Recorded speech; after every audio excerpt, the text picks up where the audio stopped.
The presence of insecurity in a relationship doesn't say anything about its value or worth. It only shows a lack of health. অনেক সময় আমাদের মনে হয় যে আমরা যদি কাউকে নিয়ে খুব পজেসিভ, অবসেসিভ বা খুব বেশি অ্যাটাচড হই, তাহলে এর কিছু না কিছু সম্পর্ক হয়তো ভালোবাসার সঙ্গে আছে। আমাদের মনে হয় অন্যকে একটু ধরে রাখার এই যে ইচ্ছা, অন্যজন যেন ছিটকে না যায়, এই নিয়ে যে ভয় আর নিরাপত্তাহীনতা, এর সম্পর্ক ভালোবাসার সাথে থাকে না। থাকে না।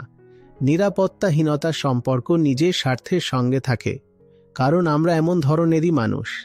জীবনের বাকি সব বিষয় কি আমরা নিঃস্বার্থ, সেলফলেস যদি না হই, তাহলে যে মানুষগুলো আমাদের জীবনে আছে, যাদের সাথে আমরা সম্পর্কে আছি, তাদের নিয়েই বা আমরা কিভাবে নিঃস্বার্থ হয়ে যাব?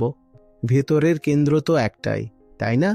যদি আমি আমার বাকি সব বিষয়ের উপর মালিকানা রাখতে চাই, পজেসিভনেস রাখতে চাই, নিয়ন্ত্রণ রাখতে চাই, তা সে আমার জীবনের জিনিস হোক, আমার চাকরি হোক, আমার ব্যবসা হোক বা অন্য কিছু।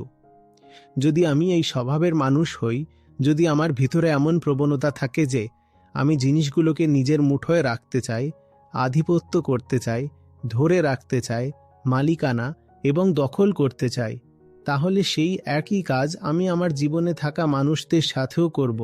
আর যেমন আমি জিনিসগুলোকে ধরতে চাই নিজের স্বার্থের জন্য, ঠিক তেমনই আমি যদি কোনো মানুষকেও ধরি, সেটাও নিজের স্বার্থের জন্যই ধরব।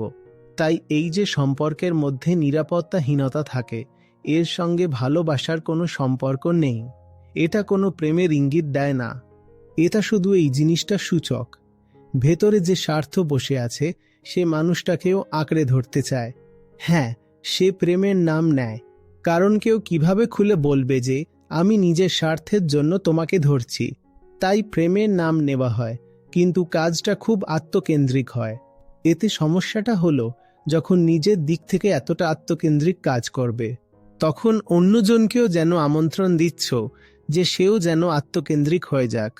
আর দুদিক থেকেই শুধু এই স্বার্থের, লেনদেনের, ব্যবসার সম্পর্ক থেকে যাবে। নাম দেওয়া থাকবে ভালোবাসার, এমনটা করো না।